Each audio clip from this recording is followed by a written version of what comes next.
Por así decirlo, las funciones promedio, promedio A, promedio.si y promedio.si.conjunto pertenecen a una misma familia. Vamos a hablar en este vídeo de las tres últimas, aunque también vamos a hacer alguna mención a la función promedio que podemos encontrar dentro del comando autosuma. Aquí la tenemos. Vamos a introducir esta función en la barra de fórmulas y a comentar las diferencias que tiene con promedio A. Si extendemos para ver el comportamiento en todos los casos, nos daremos cuenta de que esta función obvia las celdas que están en blanco, pero también obvia las que tienen textos. En el caso de que haya un error en el rango que está contemplando, evidentemente arroja un error.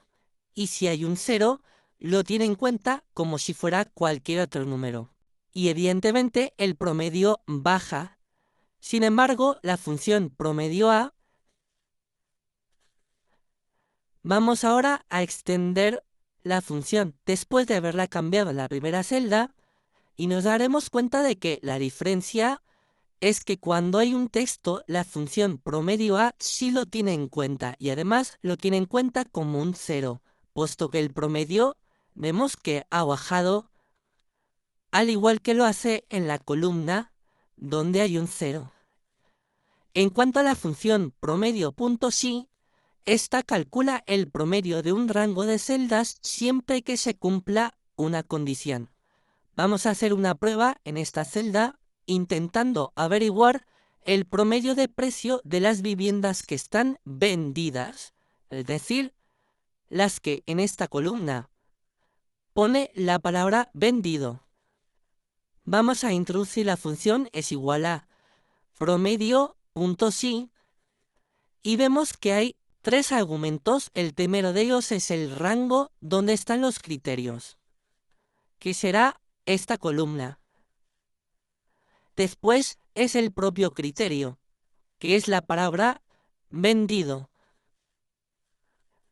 punto y coma, y después el rango promedio, es decir, la columna que hay que promediar, la que contiene las cifras. Por lo tanto, cerramos paréntesis y ya tenemos el resultado total. Después vamos a ver la función promedio.si.conjunto, que calcula el promedio de las celdas de un rango que cumplen con uno o varios criterios.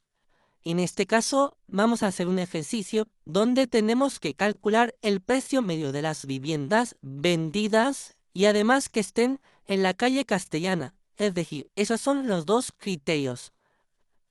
Nos situamos en la celda y comenzamos a escribir en la barra de fórmulas. Es igual a promedio.si.conjunto. Abrimos paréntesis y ahora el primer argumento es el rango promedio, es decir, el rango donde están las cifras que hay que promediar.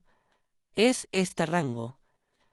Después nos podemos dar cuenta de que los argumentos van por parejas. Rango criterios 1, criterio 1. Rango criterios 2, criterios 2. Así que el rango donde está el criterio 1, vamos a considerar que es el estado. Punto y coma, y el criterio 1, por lo tanto, es la palabra vendido. Punto y coma. Ahora, el rango donde está el criterio 2, vamos a considerar que sea la columna de las direcciones, y ahora el criterio 2, pues la propia dirección, que en este caso, como el enunciado dice, es la calle Castellana. Entre comillas, y ya podríamos cerrar paréntesis. Así que el promedio sería 250.000 euros. También tenemos que decir, y como se puede ver en este ejemplo, los criterios pueden utilizar asteriscos como si fueran comodines. Así que podíamos haber puesto, por ejemplo, esto. Comodín, caste, comodín. Y para vendido también podíamos haber utilizado comodines.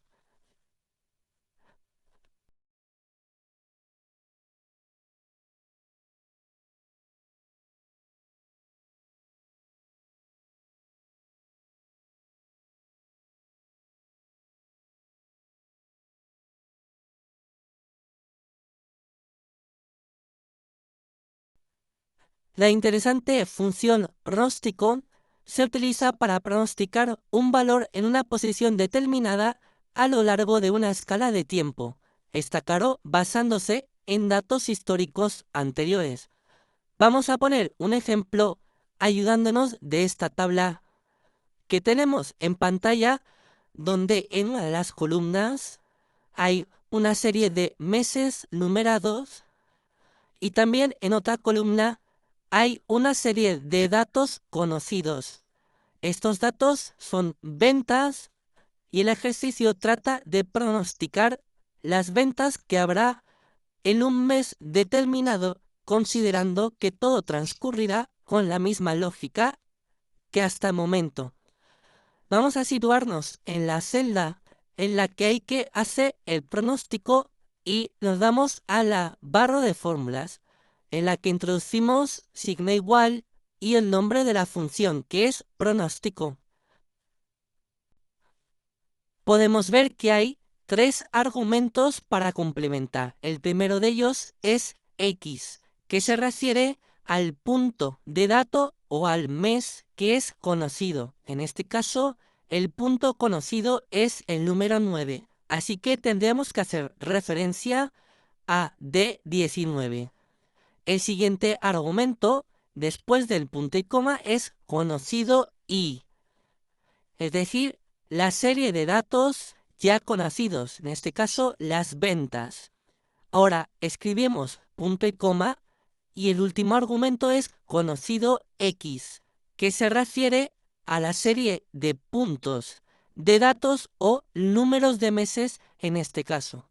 Así que con estos tres argumentos ya se podría cerrar paréntesis, presionamos intro y aquí tenemos el resultado.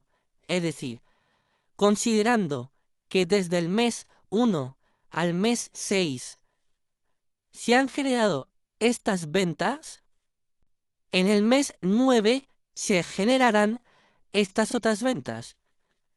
Y ahora vamos a ver la función tendencia, que en vez de pronosticar lo que va a ocurrir en un solo periodo, extiende el pronóstico a un rango de celdas que abarcan varios periodos, ya sean días, meses, años, etc.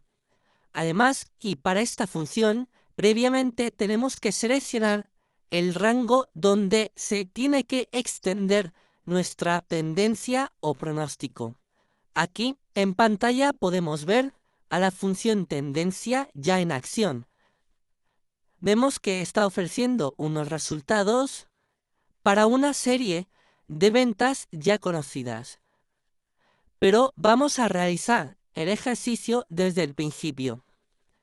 Como hemos dicho antes, hay que tener seleccionado previamente el rango de celdas para el que queremos nuestro pronóstico. Así que ya lo tenemos seleccionado y nos vamos a la barra de fórmulas donde empezamos a escribir el nombre de la función. Es igual a tendencia, abrimos paréntesis y vemos los argumentos que hay que introducir. En este caso vamos a utilizar los tres primeros, comenzando por conocido Y, que se refiere a la serie de datos que ya es conocida y además consideramos los datos consecuencia, porque el siguiente argumento es conocido X, que es justo esta serie de al lado y podemos considerar como conocido causa.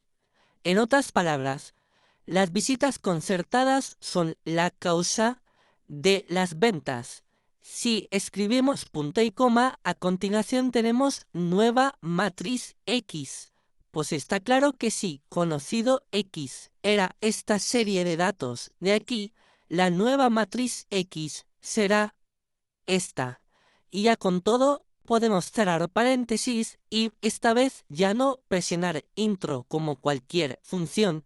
En este caso vamos a utilizar esta función de forma matricial, es decir, para que extienda el resultado a lo largo de varias celdas. Y para introducir una función en modo matricial tenemos que presionar control mayúsculas y después intro. Por supuesto, control mayúsculas no hay que soltar y al final incorporar intro. Bien, pues este es el resultado. Y además en la barra de fórmulas podemos ver que al principio y al final de la función tenemos unas llaves. Eso indica que esta función se ha introducido en modo matricial. Vemos los resultados pronosticados para esos meses. Al final de esta hoja de cálculo también hay un esquema explicativo de los argumentos de la función tendencia.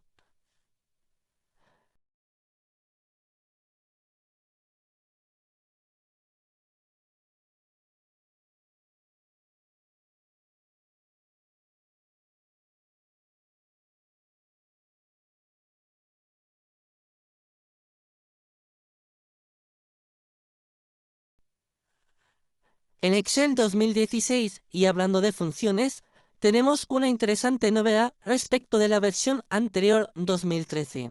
Se trata de la función pronóstico.ets, la cual viene acompañada de un asistente que nos facilita mucho su manejo. En este caso sí es totalmente recomendable que utilicemos esta función con esta ayuda o asistente.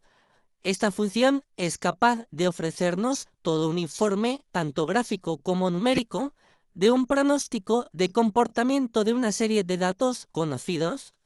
Además, es posible manejar parámetros tan interesantes como son los intervalos estadísticos de confianza y el número de meses a proyectar en la predicción.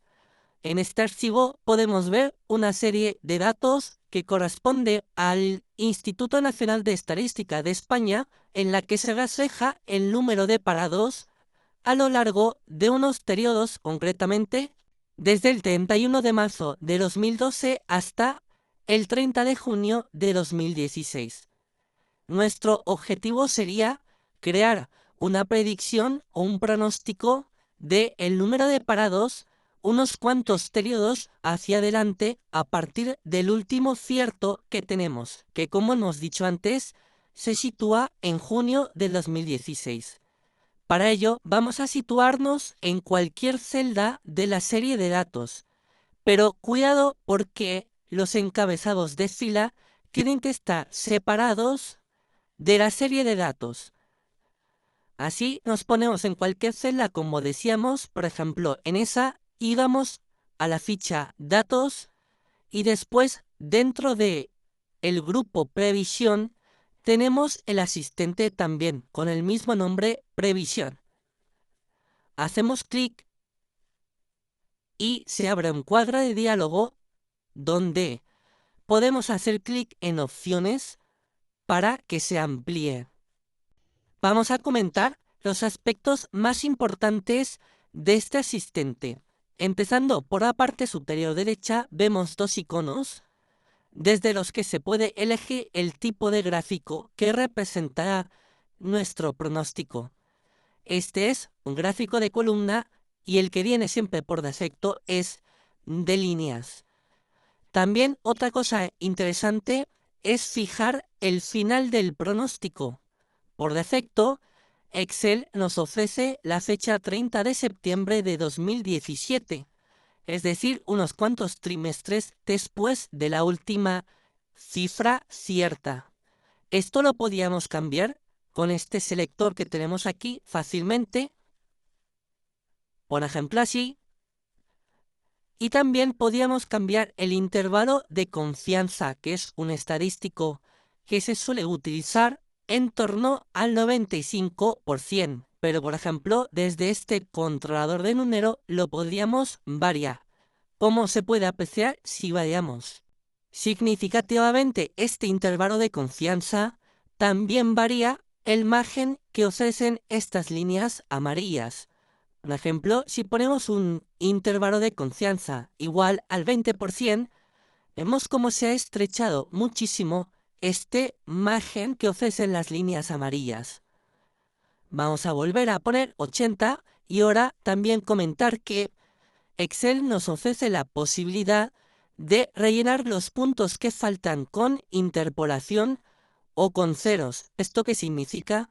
Pues que si en nuestra serie de datos tenemos algunos huecos porque no disponemos de esa información, Excel los puede rellenar o bien con ceros o bien con una estimación llamada interpolación.